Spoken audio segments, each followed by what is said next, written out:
देश में आए दिन मुसलमानों को निशाना बनाया जाता है। कभी बस सिर्फ इसलिए घर बुलडोज कर दिया जाता है क्योंकि उसका जुर्म सिर्फ और सिर्फ मुसलमान होना है। सच्चर कमेटी की रिपोर्ट में कहा जरूर गया था कि दलित मुसलमानों की जो हालत है वो बद से बदतर है, लेकिन उसमें यह भी कहा गया था कि अगर सबसे ज्यादा बदतर हालत में भारत में कोई है तो वो मुसलमान है। और ये बात अब सच होती हुई दिखाई भी पड़ती है। हल्द्वानी से जिस तरह से तस्वीरें सामने आ रही हैं उसके ऊपर तो हर किसी ने अपने मुंह को सिल लिया है, क्योंकि गोदी मीडिया मुसलमानों की आवाज को नहीं उठाता है, और अगर वो उठाता है तो मुसलमानों को निशाना बनाकर उसे ही मुजरिम बनाने के लिए अपनी आवाज को बुलंद करता है। लेकिन मिडिल ईस्ट में तमाम देश मुसलमानों पे हो रहे हमले को लेकर अपनी आवाज को बुलंद करते रहते हैं।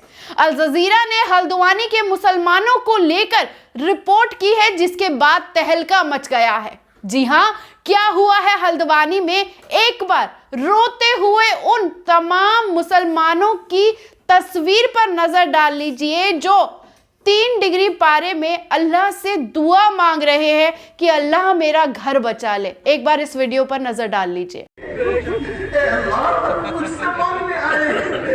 दरबार में अर्जी रखने आए, दुनिया की अदालतों में अर्जी रख चुके हैं। अल्लाह तेरा वो दरबार है जहाँ इंसाफ ही होता है, जहाँ फजल ही होता है, जहाँ आज तक किसी का जुल्म नहीं हुआ है। अल्लाह तेरे दरबार में हम अर्जी लेकर आए हैं, कमजोर है, ज़ईफ़ है, नातवा है। तूने कुरान में फरमाया है इंसान ज़ईफ़ा, इंसान को ज़ईफ़ पैदा किया गया है।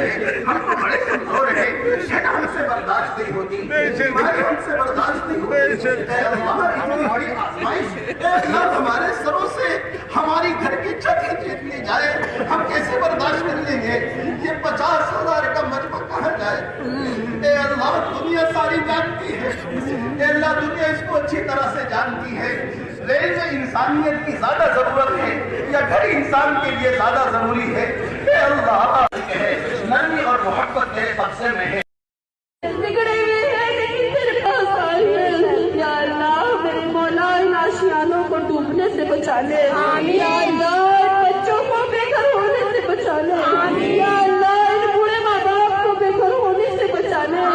इनका चरका करके घर को बनाया मेरे मौला, अब इस घर को टूटा हुआ कैसे देखेंगे? अल्लाह के दुखों की या अल्लाह दवा बना दे। अल्लाह हुकूमत के दिल में माँ के आंचल के तुफे, उसकी पाकदामनी के तुफे तूने अल्लाह दिल्ली वालों के ऊपर से हालात उतार दिए थे।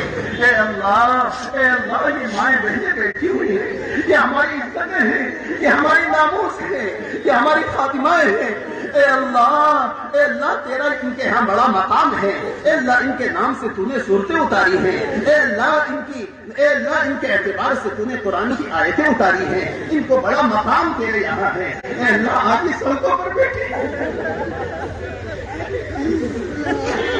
अगर तेरा हबीब होता, तेरा लाडला नबी होता, अल्लाह वो सीने से लगा लेता, वो सरों पर हाथ रख देता। आज हमारे सरों पर हाथ रखने वाला कोई नहीं रहा।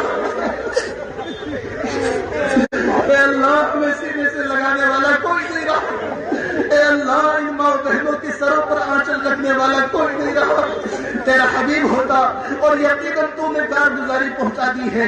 तेरे हबीब को पता है और वो अपनी आरामगाह में बेचे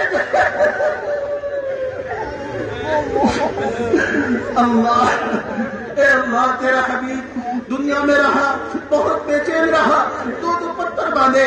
अल्लाह सारी इंसानियत की हिदायत की भीख मांगता रहा, सबको समझाता रहा, लोगों ने नुकसान पहुंचाया, जुल्म करा। आज वो अपनी आरामगाह में है, आज भी वो बेचैन है, उस उम्मत के मानने वालों के अल्लाह पर से हालात साजगार कर फरमा दीजिए। अल्लाह हमारे नबी को सलाम पहुंचा दीजिए। हमारे अल्लाह वो तो रहमतुल लिल आलमीन बनकर आया था। अल्लाह एक मर्तबा अल्लाह तेरा हबीब एक बाग में गए, अल्लाह दो ऊंट आकर के अल्लाह तेरे हबीब के कदमों में बैठ गए, आंसू बहाने लगे। तेरा हबीब उनकी जुबान समझ गया। अल्लाह और उसके मालिक को बुलाकर कहा, अल्लाह और उस मालिक को समझाया, तुम इन अल्लाह और तेरे हबीब ने उस मालिक को समझाया कि तुम इन ऊँटों से ज्यादा बोझ और बर्दाश्त काम लेते हो और इनको खाना नहीं देते हो, ये तुम्हारी शिकायत कर रहा है। अल्लाह तेरे हबीब ने ऊँटों के आंसू बर्दाश्त नहीं किए। तेरे हबीब ने ऊँटों सड़कों पर उतर आए हैं हल्द्वानी के लिए, लेकिन रेलवे के पक्ष में जब हाईकोर्ट का फैसला आया है तो 7 जनवरी को अब 5000 घर बुलडोज कर दिए जाएंगे। लेकिन सत्ता को सांप सूंघ गया है, क्योंकि राजनीति की आती उस खुशबू से उनको फिर से वोट में तब्दील होता हुआ वोटर दिखाई दे रहा है, जिसमें वो हिंदुओं को एकता का ज्ञान देकर फिर मुसलमानों के घर को बुलडोज करने की कहानी को दोहराने की उस राजनीति में किस तरह से खुश होते हुए दिखाई दे रहे हैं। एक बार इस वीडियो पर भी नजर डाल लीजिए। और जो जितने पैसे तक है या अनावश्यक तौर पर यहाँ पर वो अल्लाह ना करे। अब आप इस भी वीडियो पर नजर डाल लीजिए किस तरह से हल्द्वानी के वो 50,000 मुसलमान सड़कों पर आ बैठे हैं, दुआ कर रहे हैं, प्रोटेस्ट कर रहे हैं, रो रहे हैं, बिलक रहे हैं, लेकिन सुनने वाला कोई नहीं है। पुलिस आकर उन्हें धमका रही है, पुलिस आकर इंटरनेट बंद कर रही है, पुलिस वहां आकर दादागिरी कर रही है, लेकिन सुनने वाला कोई नहीं। प्रशासन ने भी अब अपनी कमर कस ली है, आम नागरिक को बचाने के लिए नहीं, उन्हें उनके घर से घसीटकर 3 डिग्री पारे में मरने छोड़ देने के लिए।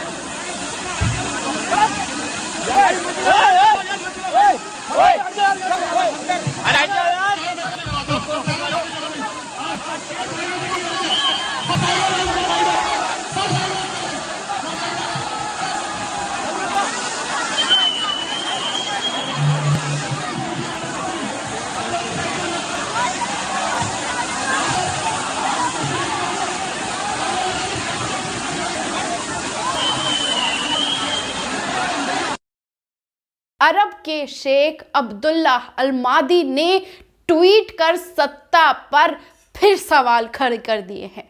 और क्या ट्वीट में उन्होंने कहा है, मैं आपको बता देती हूं। उन्होंने कहा है, एक बार फिर बीजेपी रिटर्न होने के लिए मुसलमानों को बुलडोजर की लैंग्वेज सिखा रही है और इस वायलेशन में ह्यूमन राइट्स, सुप्रीम कोर्ट और डिमोलाइजेशन को लेकर फिर से 4000 घरों को निशाना बनाया गया है। अब मुसलमान कहां जाएगा, कहां रहेगा, बेघर होने वाला है। उन्होंने इस बात पर यह भी कहा है कि क्या इंक्रोचमेंट लैंड बिलोंगिंग को लेकर जिस तरह से इंडियन रेलवे का रवैया है, क्या वो सही है, और हर बार मुसलमानों को निशाना बनाए रखना, बनाए जाना कब तक सही है। हल्द्वानी से आते हर एक वीडियो को देखकर दिल में एक टीस उठती है और वो टीस यही बार बार कहती है कि इस देश में मुसलमान होना बेहद मुश्किल है और उस मुश्किल दौर में मुसलमान सड़कों पर बैठकर इंसाफ की लड़ाई के लिए अपनी जिंदगी को दांव पर लगा के बैठा है।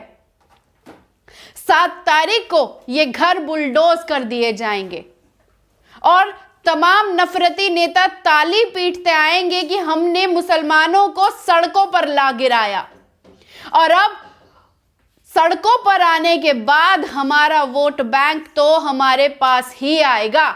लेकिन उत्तराखंड की सत्ता जिस तरह से खामोश बैठी है, ये अपने आप पर सवाल खड़ा होता है कि किस तरह से मुसलमानों को निशाना बनाए जाने का सबक 2024 में जनता उसे जरूर सिखाएगी। कैसी लगी ये रिपोर्ट कमेंट बॉक्स में आकर अपनी राय देना ना भूलिएगा। शुक्रिया।